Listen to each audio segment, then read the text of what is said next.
हरे कृष्णा।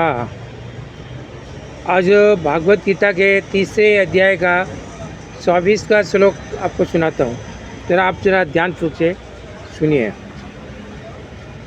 उत्तृष्ट देहु उरिमेदिन लोका न कुरियामं कर्मं सेद्रमं षड्करस्य चंचकर्ता श्याम सुब्रह्मण्यामिमानं प्रजामम।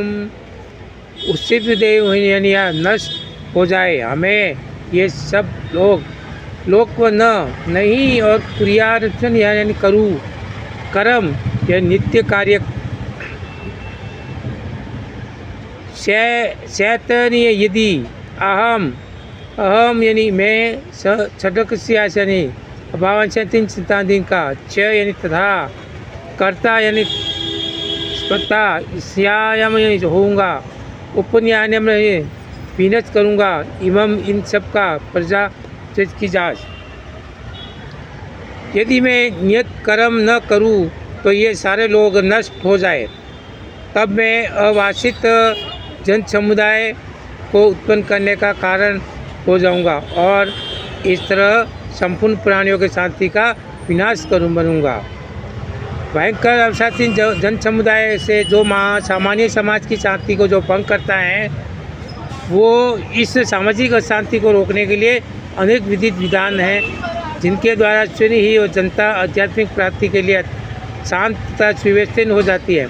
जब भगवान कृष्ण अवतरित होते हैं तो स्वाभाविक है कि वे ऐसे महत्वपूर्ण कार्यों की प्रतिष्ठा तथा अनिवार्यता बनाए रखने के लिए इन विधि और विधानों के अनुसार आचरण करते हैं। भगवान समस्त जीवों के पिता है और यदि वे जीव पथभ्रष्ट हो जाए तो अप्रत्यक्ष रूप से ये उत्तरदायित्व नहीं उन्हीं का है।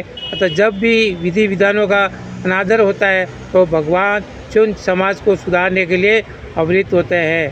किंतु हमें ध्यान देना होगा, यदि हमें भगवान के इस पद चिन्हों का समुदाय करना है और जो भी हम उनका अनुसरण नहीं कर सकते तो अनुसार और अनुक्रम करने को तो नहीं होते।